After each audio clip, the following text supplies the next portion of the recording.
नमस्कार, मेरा नाम है अमित कुमार और केजन क्लासेस के प्लेटफॉर्म पे मैं आपका स्वागत करता हूं। हम लोग इंडियन ज्योग्राफी की एक पूरी सीरीज कर रहे हैं। इससे पहले हम इंडियन ज्योग्राफी में काफ़ी कुछ पढ़ चुके हैं। अगर आप हमारे चैनल पर नए हैं तो मेरा रिकमेंडेशन है कि आप सीरीज को शुरू से शुरुआत करिए देखने की और फिर यहाँ तक आइए, चीज़ें आपको समझ में आ रही होंगी। जो लोग इसको कंटिन्यू कर रहे हैं उनके लिए है कि हमने इससे लास्ट क्लास में दर्रे पढ़े थे। दर्रों में हमने जम्मू कश्मीर और लद्दाख के दर्रे कंप्लीट कर लिए थे। अब नेक्स्ट स्टेट का नाम है जिसके महत्वपूर्ण दर्रों को हमें देखना है, वो है हिमाचल प्रदेश। इसी प्रकार हम अन्य दर्रों को पढ़ रहे होंगे जो अलग अलग स्टेट में मिलते हैं। तो आइए शुरुआत करते हैं हिमाचल प्रदेश से। हिमाचल प्रदेश में कौन कौन से प्रमुख दर्रे मिलते हैं जो हमारे एग्जाम के पॉइंट ऑफ व्यू से महत्वपूर्ण होते हैं। बारालाचाला दर्रा, ये दर्रा बहुत बार एग्जाम में पूछा जाता है, नाम आपको याद रखना है, बारालाचाला दर्रा। बारालाचाला दर्रा की क्या विशेषता है? हिमाचल प्रदेश राज्य में अवस्थित है, पहली बात है। दूसरी बात है, पीर पंजाल श्रेणी में मिलेगा और आपको पता है पीर पंजाल श्रेणी जो है वो लघु हिमालय की श्रेणी है, उसी में ये दर्रा देखने को मिलेगा। दर्रा है तो दो प्लेसेस को आपस में जोड़ रहा होगा, तो मंडी या मनाली से लेह जाने का रास्ता जो है इसी दर्रे से होकर के गुजरता है। और अगर आप देखेंगे तो NH3 जो है वो इसी से होकर के गुजरता है। नेशनल हाईवे 3 जो है इसी दर्रे से होकर के गुजरता है।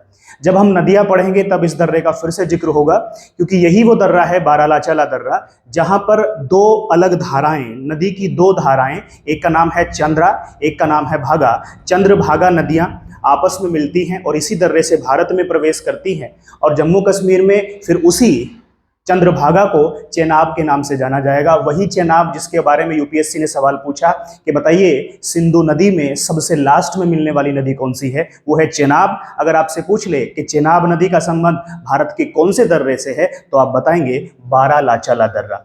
लाहौल स्पीति घाटी को लद्दाख से जोड़ता है, ये इस बारालाचाला दर्रे की विशेषता है। इसके बाद अगले दर्रे का नाम है शिपकिला दर्रा। शिपकिला दर्रा भी बहुत बहुत इंपॉर्टेंट है। आप जब इस तरीके की चीजों को लिखें तो उनको आप स्टार मार्क कर लें।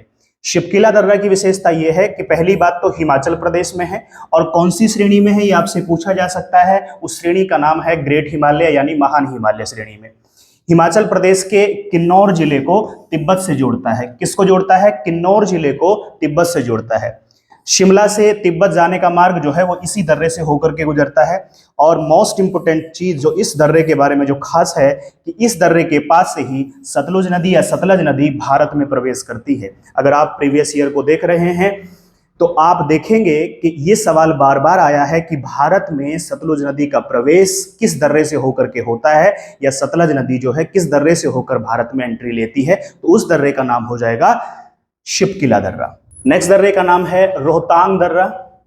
भारत के हिमाचल प्रदेश में पीर पंजाल श्रेणी में, श्रेणियों के नाम आपको विशेषकर याद रखने हैं, कौन सी श्रेणी में कौन सा दर्रा पाया जाएगा। पीर पंजाल श्रेणी में अवस्थित है। किसको किससे जोड़ता है तो आप देखेंगे मनाली से लेह जाने का रास्ता यानी नेशनल हाईवे 3 जो है इसी से होकर गुजरता है। और कौन सा दर्रा है? रोहतांग दर्रा है। इसके बारे में एक फैक्ट और है कि इसमें एक सुरंग बनाई गई है यानी टनल बनाई गई है। टनल का नाम है अटल टनल। रोहतांग दर्रे के पास ही पीर पंजाल श्रेणी में बनाई गई है। कौन सी सुरंग बनाई गई है? अटल सुरंग बनाई गई है। अब मनाली लेह राजमार्ग जो है वो इसी दर्रे से होकर के गुजरता है तथा साल भर क्या रहता है? खुला रहता है। मैंने कल भी आपको बताया था कि टनल इसलिए बनाई जाती है क्योंकि जो दर्रा है वो शीतकाल में क्या हो जाता है? जम जाता है, बर्फ जम जाती है वहां पे, जिसकी वजह से वहां पे आवागमन जो है वो बाधित हो जाता है। आवागमन सुचारू रूप से चलता रहे इसकी के लिए टनल बनाई जाती है। तो यहाँ भी रोहतांग दर्रे में एक टनल बनाई गई, इसी दर्रे के नीचे पीर पंजाल श्रेणी में एक टनल बनी है, उसका नाम है अटल टनल। ठीक है, ये देखते हैं यह टनल जो है मनाली को जो है वो लाहौल स्पीति घाटी से जोड़ती है। और इस टनल की टोटल लंबाई कितनी है? 9.02 है। ये भी एक बार एक आयोग ने सवाल में पूछ लिया था। तो सवाल आपसे ये भी पूछा जा सकता है कि अटल टनल की जो है टोटल लंबाई कितनी है। सवाल आपसे यह भी पूछा जा सकता है कि अटल टनल का संबंध निम्नलिखित में से कौन से दर्रे से है या कौन सी श्रेणी से है। अगर दर्रा पूछेगा तो आप उसमें जो है रोहतांग दर्रे का ऑप्शन के साथ जाएंगे, और अगर आपसे पूछता है श्रेणी का नाम तब आप पीर पंजाल श्रेणी को मार्क करेंगे। हिमाचल प्रदेश के बाद अब बारी आती है उत्तराखंड के दर्रों की। उत्तराखंड के कौन कौन से खास दर्रे हैं? उत्तराखंड में पहला और महत्वपूर्ण दर्रे का नाम है माना दर्रा, जिसको हम माणा दर्रा के नाम से भी जानते हैं। तो माणा दर्रा की विशेषता क्या है, उत्तराखंड राज्य में कौन सी श्रेणी में है, ये बड़ा महत्वपूर्ण है। तो ये ग्रेट हिमालय में है और किससे आप देखेंगे तो भारत और तिब्बत की सीमा पर अवस्थित है। कौन सा दर्रा, माणा दर्रा। भारत से कैलाश पर्वत एवं मानसरोवर झील जाने का रास्ता जो है इसी माणा दर्रा से होकर के गुजरता है। और कैलाश पर्वत रेंज किसको कहते हैं, जब हमने ट्रांस हिमालय पढ़ा था तो हमने कहा था कि ट्रांस हिमालय की जो काराकोरम श्रेणी है उसी को हम तिब्बत में कैलाश रेंज के नाम से जानते हैं। आपको पता है वहां पे हिंदू धर्म से संबंधित कैलाश पीठ है और वहीं पे लोग इस दर्रे से होकर के गुजरते हैं। और आप देखेंगे वहीं पर एक रास्ता मानसरोवर झील के लिए भी जा रहा होता है। तो माणा दर्रा आपके लिए महत्वपूर्ण हो जाता है। नेक्स्ट दर्रे का नाम है नीति दर्रा या नीति पास। इसमें भी हम देखते हैं कि ये कौन सी श्रेणी में है, तो ये ग्रेट हिमालय यानी महान हिमालय की श्रेणी में है। भारत एवं तिब्बत की सीमा पर है। सेम चीज है, कैलाश पर्वत एवं मानसरोवर झील का रास्ता भी इसी दर्रे से होकर गुजरता है। तो माणा दर्रा और नीति दर्रा दोनों सेम चीजों को कनेक्ट कर रहे हैं। नाम अलग है, दर्रों की अवस्थिति अलग अलग है, पर चीजों को दोनों प्लेसों को, सेम प्लेसों को जोड़ते हैं, जैसे इससे पहले माणा दर्रा जोड़ रहा था। इसके बाद नेक्स्ट दर्रे का नाम है लिपुलेख दर्रा।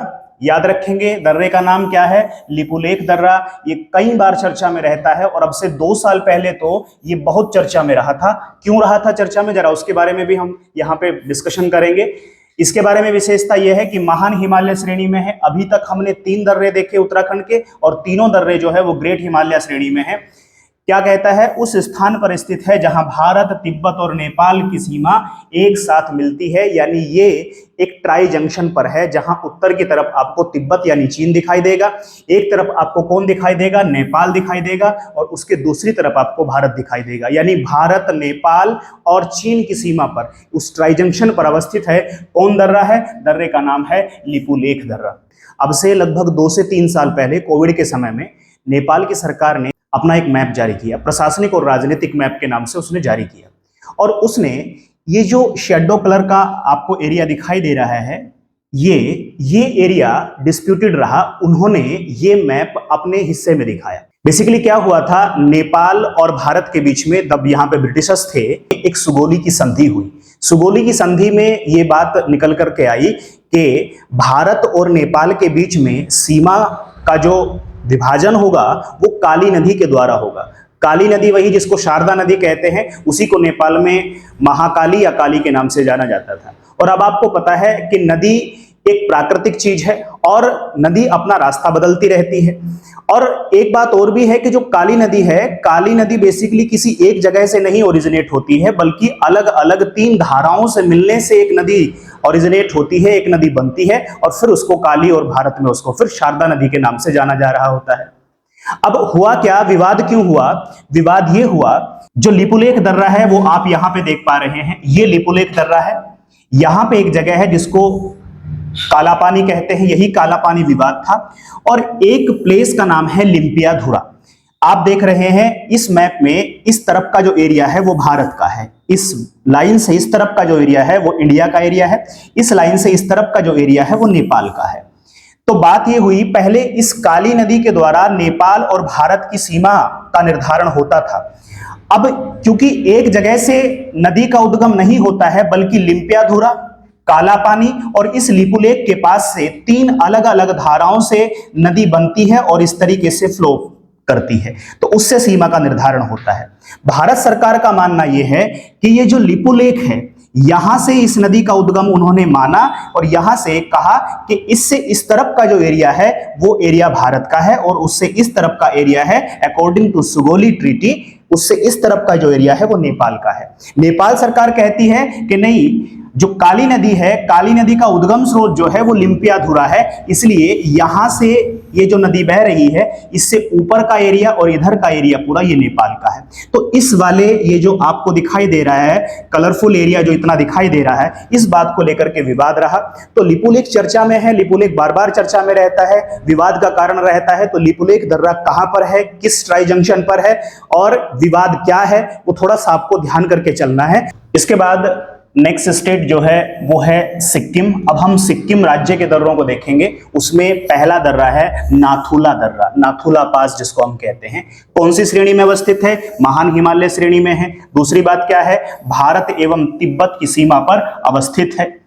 किस किस को आपस में जोड़ता है? गंगटोक सिक्किम से चुंबी घाटी तिब्बत या लहासा जो उसकी कैपिटल है के मध्य रास्ता देता है। तो किस किस को आपस में जोड़ता है? आप कह सकते हैं गंगटोक को लहासा से जोड़ता है।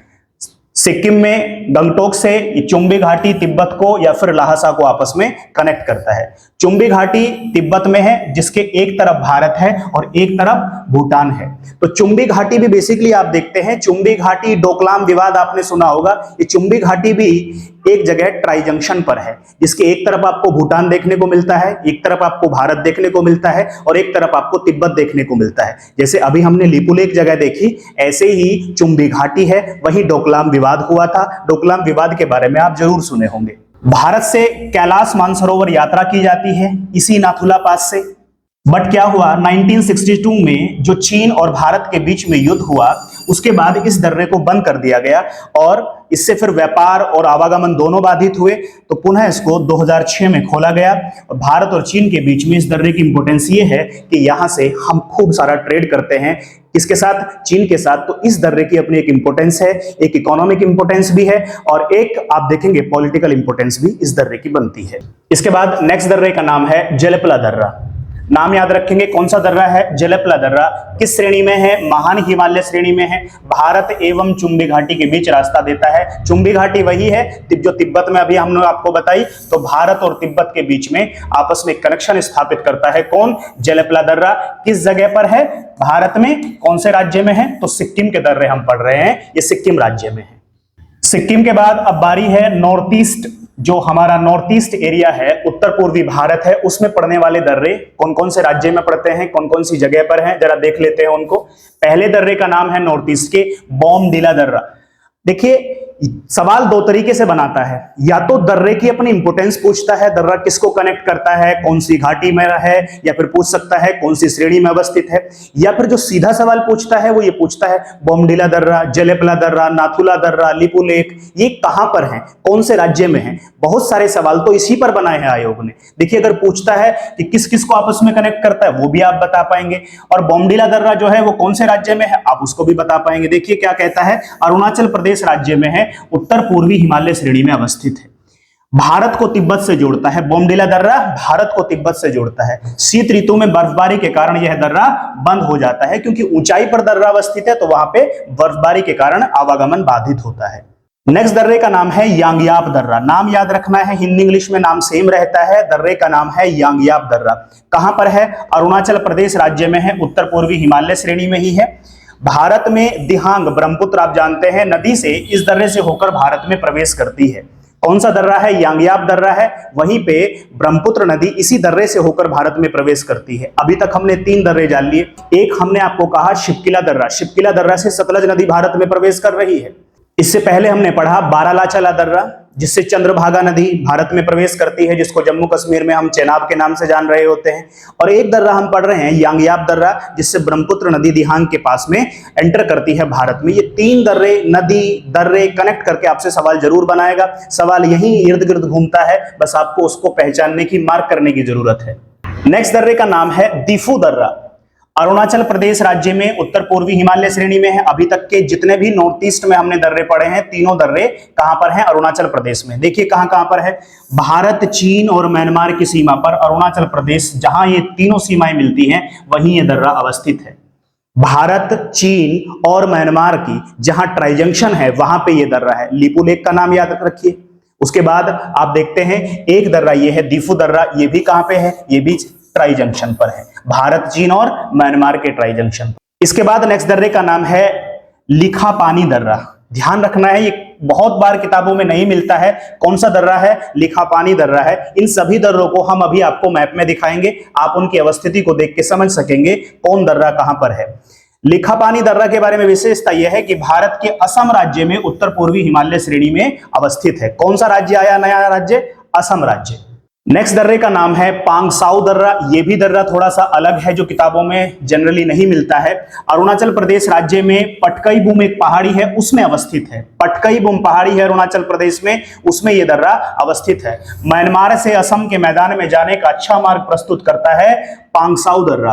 भारत को म्यांमार से जोड़ने वाली एक सड़क है जिसका नाम है लेडो सड़क। उपयुक्त दोनों दर्रों, चाहे वो लिखा पानी की बात हो या पांगसाउ दर्रा, इसी से होकर के गुजरती है। लेडो जो है असम में एक शहर का नाम है। तो आपने देखा नॉर्थ ईस्ट में ये दर्रे हैं। अगर हम इसको मैप में देखना चाहें तो कुछ इस तरीके की अवस्थिति होगी।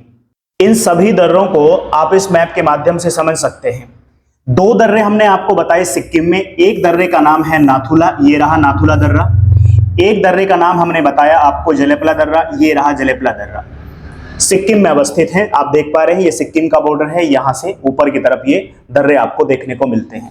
एक दर्रे का नाम बताया बोमडीला दर्रा, ये जो एक्स नामक है ये दर्रे को इंडिकेट करता है, तो ये है बोमडीला दर्रा अरुणाचल प्रदेश में। एक दर्रे का नाम हमने बताया आपको यांगयाप दर्रा। यांगयाप दर्रा आपको अरुणाचल प्रदेश में इस तरीके से देखने को मिलेगा। एक दर्रे का नाम बताया दीफू दर्रा। दीफू दर्रा ये है वो दीफू दर्रा। एक दर्रे का नाम आपको बताया गया है पांगसाउ दर्रा, ये यहां पर पांगसाउ दर्रा जो है वो अवस्थित है। एक दर्रा जो असम में हमने आपको बताया लिखापानी दर्रा, ये है लिखापानी दर्रा। ये यहां पे ये आपको पता है ये बीच का क्षेत्र जो है असम है। और आप इसको अपने मैप में देखेंगे तो वहां पे कलरफुल मैप रहता है, वो आपको चीजें समझ में आ जाएंगी। तो ये अभी तक हमने जो नॉर्थ ईस्ट के दर्रे देखे हैं उनमें ये अवस्थिति है। हम इस मैप को जो है वो अपने टेलीग्राम चैनल पर डाल देंगे और टेलीग्राम का लिंक हम वीडियो के डिस्क्रिप्शन बॉक्स में प्रोवाइड कराएंगे। ये और इससे आगे की चीजें जो भी होंगी वो आपको वहीं पे पीडीएफ की फॉर्म में मिलेंगी। इसके बाद एक महत्वपूर्ण दर्रा है, मणिपुर में अवस्थित है। दर्रे का नाम है तुजू दर्रा। क्या नाम है दर्रे का? तुजू दर्रा। तुजू दर्रा के बारे में विशेषता ये है कि इम्फाल को, मणिपुर की कैपिटल को म्यांमार से जोड़ता है। इस दर्रे के बारे में आपसे इस तरीके से भी सवाल पूछा जा सकता है कि भारत को एशियान देशों से जोड़ने वाला दर्रा कौन कौन सा है। तो एशियान देश, एशियान अपने आप में एक ऑर्गेनाइजेशन है, उस संगठन का नाम, उसकी फुल फॉर्म, उसकी इंपोर्टेंस, उसमें जो 10 सदस्य देश हैं उनके बारे में आपको पता होना चाहिए, क्योंकि आपके एग्जाम्स में इस तरीके की चीजें मेंशन होती हैं। रीजनल कोऑपरेशन, रीजनल इंस्टीट्यूशंस के बारे में आपके एग्जाम में दिया रहता है। ये कैसे पता चले कि आपने जो पढ़ा है वो ठीक पढ़ा है, आपको पढ़ाने वाले ने आपको ठीक पढ़ाया है, आपने सेल्फ स्टडी करी है, उसमें वही चीजें पढ़ी हैं जो एग्जाम में पूछी जाती हैं? इसका सही निर्धारण होता है जब आप पिछले सालों में आए हुए सवालों को देखते हैं। उसका सही पैमाना है। आप कहीं से भी पढ़िए, सेल्फ स्टडी करिए, XYZ कहीं से भी पढ़िए, उसका सही मापन करने का एक ही ठिकाना है और वो है प्रीवियस ईयर क्वेश्चंस पेपर। आप वहां पे जाके अपने आप को चेक करिए। अगर आप पिछले सालों के सवालों को बना पा रहे हैं तब आप सोचिए कि आपने जो पढ़ा है वो ठीक पढ़ा है। अगर आप नहीं बना पा रहे हैं तब आपके पढ़ने में थोड़ी दिक्कत है, आपको चीजों को फिर से कॉन्सेप्ट को क्लियर करते हुए पढ़ना चाहिए। तो आइए हम भी उसी तरीके से उस चीज को, इस कॉन्सेप्ट को इंप्लीमेंट करते हैं। और अभी तक हमने जो हिमालय के बारे में पढ़ा है हम उसको देखते हैं कि उससे कितने सवाल हम बना पाते हैं जो पिछले सालों में आए हुए हैं, क्योंकि इससे अच्छा मापन और इससे अच्छा कहीं पर गुणवत्ता की जांच नहीं हो सकती कि हमने जो पढ़ा है वो सवालों में आया है। अगर सवाल बनते हैं तब बात ठीक है, अदरवाइज कहीं ना कहीं कोई ना कोई कमी जरूर रही है।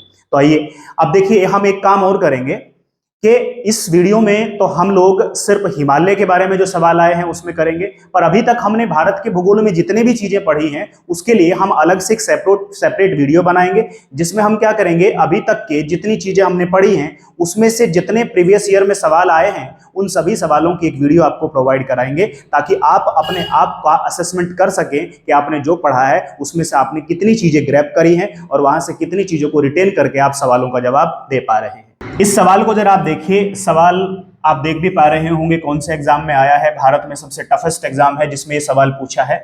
कहता है कि हिमालय की रचना समानांतर वलय श्रेणियों में हुई है, जिसमें से प्राचीनतम श्रेणी है, ये पहचानना है आपको। देखिए, सवाल सोल्व करने का केवल ये मकसद नहीं होना चाहिए कि हमने सवाल को हल कर दिया। आपको कोई जानकारी हो सकता है, किसी खास सवाल के बारे में जानकारी हो, आपको उसका सही उत्तर पता हो, तो आप उस सही उत्तर तक मार्क करके उस सही उत्तर तक पहुंच के खुश नहीं हो जाइए, बल्कि क्या करिए, आयोग ने जो सवाल बनाया है उस सवाल में से सवाल निकालने की कोशिश करिए। आयोग जो 4 ऑप्शन देता है, एक स्मार्ट स्टडी करने वाला अभ्यर्थी जो है वो इस तरीके की चीजों को इंप्लीमेंट करता है कि आयोग जो आपके लिए 4 ऑप्शन बना रहा है वो अपने आप में 4 सवाल हैं। अब देखिए आयोग ने क्या सवाल दिया, उसने कहा कि हिमालय की रचना जो है समानांतर वलय श्रेणियों में हुई है। क्या आप इस बात से सहमत हैं कि हिमालय की श्रेणियां, हमने आपको बताया कि हिमालय एक फोल्डेड माउंटेन है यानी वलयकार है। वलय क्यों बना? दो प्लेटें आपस में मिली थी, उनके वजह से बीच में एक फोल्ड आया, तो वलय वाली बात ठीक है। इसके अलावा हमने आपको बताया कि हिमालय की जो श्रेणियां हैं उसमें ये सभी श्रेणियां जो हैं वो समानांतर हैं। क्या आप देख रहे हैं कि ये श्रेणियां जो हैं पैरेलल है? आप देखिए ये ट्रांस हिमालय है, ये ग्रेट हिमालय है, ये मिडल हिमालय है, ये शिवालिक है। तो क्या ये आपको पैरेलल दिखाई दे रही है? तो इसकी बात ठीक है। हो सकता है अगली बार आपसे यही सवाल बनाए जो इसने इस बारी यहां पे आपको इंफॉर्मेशन दे के रखी है, अगली बारी हो सकता है कि इसी से आपके लिए सवाल जनरेट कर दे। कहता है कि इनमें से सबसे प्राचीनतम श्रेणी का नाम बताना है। इनमें देखिए एक श्रेणी का नाम दिया है शिवालिक, दूसरी श्रेणी को कहता है निम्न हिमालय, तीसरी श्रेणी को कहता है बृहद हिमालय और चौथी श्रेणी का नाम दिया है धौलाधर। धौलाधर आप जानते हैं मध्य हिमालय का ही श्रेणी है। आप अपने उत्तर को मार्क कर लीजिए, वीडियो को पॉज करिए और सही उत्तर तक पहुंचने का प्रयास कीजिए। हम इसको बताते हैं इसका सही उत्तर क्या है। देखिए शिवालिक, अगर आप हिमालय के बारे में बात करेंगे तो हिमालय में आप देखेंगे शिवालिक सबसे नवीनतम है, सबसे बाद में बनी है तो सबसे नवीनतम है। ये तो बात कर रहा है प्राचीनतम के बारे में।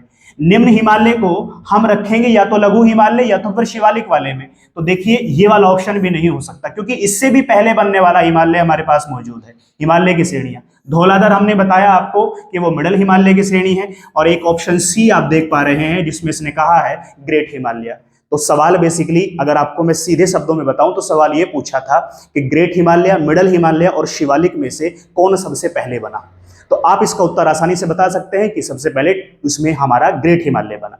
पर सवाल देखिए, मैंने आपको इसलिए पिछली वीडियो में भी बताया और मैं बार बार बच्चों को कहता हूं कि देखिए जो चीजें आप पढ़ रहे हैं वो पढ़ने का एक तरीका हो सकता है, बट उन्हीं चीजों को जब आप एग्जामिनेशन हॉल में ले जाते हैं और उससे सवाल सॉल्व करते हैं तो फिर दिक्कत थोड़ी सी बढ़ जाती है, क्योंकि जैसा आपने पढ़ा है हूबहू ऐसा सवाल नहीं आता है। नॉलेज से आप चीजों को सही से सॉल्व कर पाएंगे। तो ये देखिए कौन सा उत्तर हो जाएगा, सी ऑप्शन इसका सही हो जाएगा। नेक्स्ट सवाल देखिए, सवाल कहता है कि कुमाऊं हिमालय निम्नलिखित में से किन नदियों के बीच में अवस्थित है। जरा याद करिए सिडनी बुराड़ को। सिडनी बुराड़ ने जो 4 हिमालयों का क्लासिफिकेशन करके बताया था उसमें एक हिमालय का नाम था, हमने आपको बताया था कुमाऊं हिमालय। कुमाऊं हिमालय का विस्तार कहता है सिंधु और सतलज के बीच में है, काली और तीस्ता के बीच में है, सतलज और काली के बीच में है, तीस्ता और ब्रह्मपुत्र के बीच में है। आप वीडियो को पॉज करके सही उत्तर तक पहुंचिए और हम बताते हैं। हमने बताया था कि सतलज और काली के बीच में जो हिमालय पड़ता है उसको सिडनी बुराड़ कहते हैं कि वो कुमाऊं हिमालय है। याद करिए सिंधु से लेकर के सतलज तक पंजाब हिमालय, सतलज से लेकर के काली तक कुमाऊं हिमालय, काली से लेकर तीस्ता तक नेपाल हिमालय और तीस्ता से लेकर ब्रह्मपुत्र तक असम हिमालय का क्लासिफिकेशन किया था। अगर आप इस तरीके से एक सवाल से 4 सवाल तो एक पूछा है कुमाऊं हिमालय के बारे में, पर हमने उसकी चारों चीजों को कर लिया। इसे कहते हैं 360 डिग्री के एंगल पे तैयारी को करना, और यही स्मार्ट स्टडी है। स्मार्ट स्टडी और कुछ नहीं है। क्या सवाल है? हिमालय का पर्वत पदीय प्रदेश है। फुट हिल्स कौन सा है? पर्वत पदीय का मतलब है अगर कोई इस तरीके से पर्वत है, इस तरीके से कोई माउंटेन है, तो उसके फुट्स में कौन सा आपको संरचना देखने को मिलेगी। देखिए कहता है हिमालय के फुट हिल्स में कौन कौन पाया जाएगा। हो सकता है ट्रांस हिमालय मिले, हो सकता है शिवालिक मिले, ग्रेट हिमालय मिले या फिर अरावली मिले। अब देखिए इनमें से आपको सही उत्तर तक पहुंचना है। इसमें अगर आप सही उत्तर के बारे में बात करेंगे तो इसमें सही उत्तर हो जाएगा बी। बी क्यों सही उत्तर हो जाएगा? देखिए हिमालय है, हिमालय में हमने पढ़ा हिमालय के 3 हिस्से हैं। हिमालय के कितने हिस्से हमने बताया आपको? हिमालय के 3 हिस्से हैं, एक ग्रेट हिमालय, एक मिडल हिमालय और एक शिवालिक। तो आप देख रहे हैं हिमालय में घटते क्रम में उत्तर की आप तरफ देखेंगे, नॉर्थ में आपको ग्रेट हिमालय मिलेगा, उससे थोड़ा सा आप साउथ में जाएंगे तो आपको मिडल हिमालय मिलेगा, और बिल्कुल आप दक्षिण में पहुंचेंगे यानी उस हिमालय के पैरों में आप पहुंचेंगे, फुट में पहुंचेंगे, पदीय जिसको कह रहा है, पदों में जब आप पहुंचेंगे तो वहां आपको जो श्रेणी देखने को मिलेगी उसका नाम हो जाएगा शिवालिक। अब देखिए सीधा सवाल तो शिवालिक का था, पर शिवालिक को कैसे पूछेगा ये आपको एक सही उदाहरण यहां पेश होता है कि अगर उसको शिवालिक के बारे में सवाल पूछना है तो ऐसे भी एग्जामिनर आपके लिए सवाल बना सकता है। नेक्स्ट सवाल है, निम्नलिखित में से उत्तर दिशा की ओर क्रम वाली पर्वत श्रेणियां कौन सी हैं। देखिए इसमें कोई नहीं बताया है कि उत्तर से दक्षिण है, पूर्व से पश्चिम है, इसने सिर्फ एक बात लिखी है उत्तर दिशा की ओर, यानी कहां से पूछ रहा है? दक्षिण से उत्तर की ओर बताना है।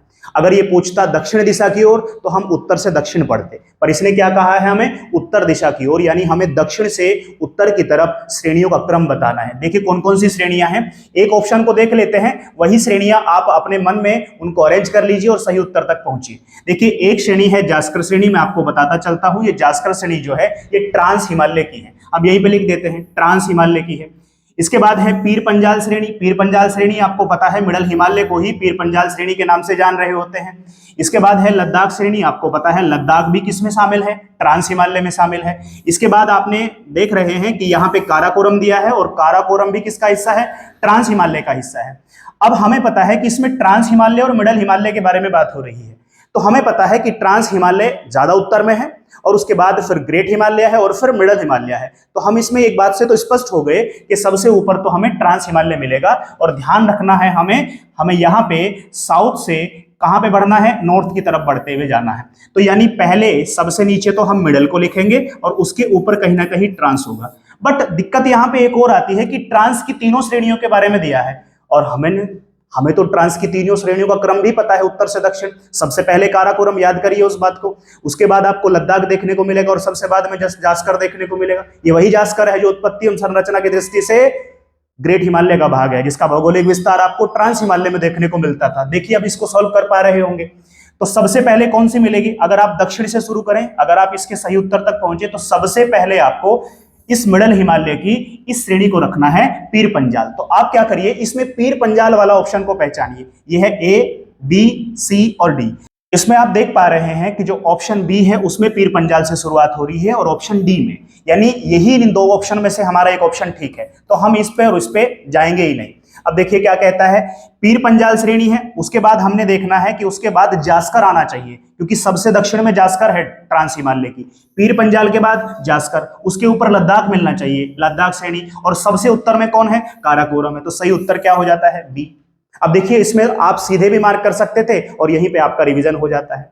जब आप इस सीरीज को कंप्लीट कर लेंगे उसके बाद आप इसको रिवाइज करने के अलावा और कुछ नहीं करेंगे, बल्कि क्या करेंगे, प्रीवियस ईयर को जितना ज्यादा लगाएंगे आप, एग्जामिनेशन हॉल में जाने से पहले कम से कम 3-3.5 सवालों को आप प्रैक्टिस करके जाइए, और मेरा वादा है आपसे कि एक भी सवाल गलत नहीं होगा।